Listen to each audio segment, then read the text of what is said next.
அனைவருக்கும் வணக்கம். இன்னைக்கு நம்ம பானு ட்ரெடிஷன் சேனலில் மழை மற்றும் பனிக்காலங்களில் நிறைய பேருக்கு பித்த வெடிப்பும் மற்றும் பாத எரிச்சலும் ஏற்படும். அதை எப்படி சரி பண்ணலான்னு இந்த வீடியோவில் பார்க்கலாம். இதுக்கு என்னென்ன பொருட்கள் தேவைன்னு சொல்கிறேங்க.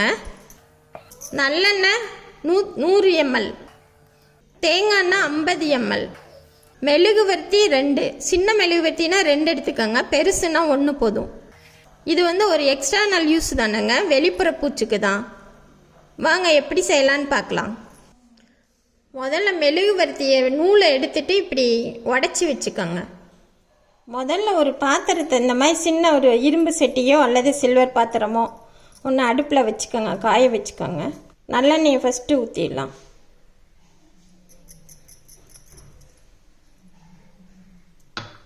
அதோடய தேங்காய் எண்ணெயும் போட்டுருங்க. கொஞ்சம் சூடாகட்டும். சூடானோன்னா நம்ம மெழுகுவர்த்தியை சேர்க்கணும்.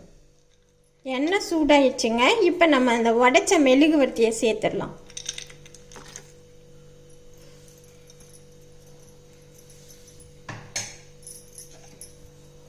ஒரு சின்ன ஸ்பூனை வச்சு கிண்டிட்டுருங்க.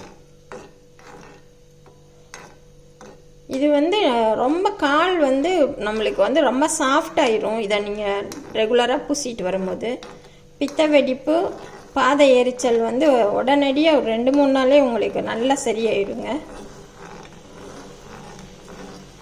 ரொம்ப எஃபெக்டான மருந்து இது.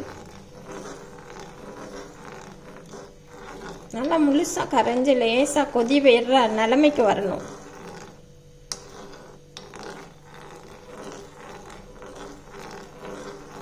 சும்மா ஒரு 2-3 நிமிஷத்துலேயே இது ஆயிரும். அடுப்பை ரொம்ப ஹையாக வைக்காதீங்க, மீடியம் ஃப்ளேம்லேயே வச்சுக்கோங்க. ரொம்ப கொதிக்கலாம் வேணாம். லேசாக கொதிக்க ஆரம்பித்தோடனே அடுப்பை ஆஃப் பண்ணிடலாம்.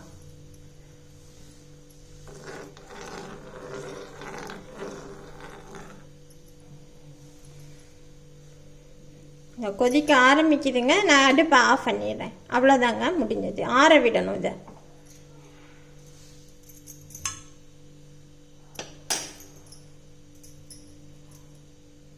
நம்ம காய்ச்சினது பாருங்கள், நல்லா ஆறிடுச்சு. இது நல்ல க்ரீம் மாதிரி பதத்தில் இருக்குங்க. இதை நம்ம எடுத்து ஒரு டப்பாவில் பதப்படுத்தி வச்சுக்கணும், பத்திரப்படுத்தி. இந்த மாதிரி நீங்கள் டப்பாவில் போட்டு வச்சுக்கோங்க. அப்போ பெட்ரூம்லேயே வச்சுக்கிட்டோம்னா நம்ம மறந்துடாமல் நைட்டு தூங்கையில் காலில் பூசிக்கலாம். நைட்டு தூங்குறதுக்கு முன்னாடி இதை நம்ம காலில் பாதங்களில் நல்லா 5 நிமிஷம் தடவி மசாஜ் பண்ணிவிட்டு தூங்கினோம்னா பித்த வெடிப்பு எல்லாம் குறைஞ்சிருங்க. அதே மாதிரி தூக்கமும் நல்லா வரும், கண்ணுக்கும் குளிர்ச்சி கிடைக்கும். நீங்கள் டெய்லி யூஸ் பண்ணி பார்த்துட்டு எனக்கு கமெண்ட் பாக்ஸில் சொல்லுங்கள். ரொம்ப நல்லாயிருக்கும் ரிசல்ட்டு. நன்றி, வணக்கம்.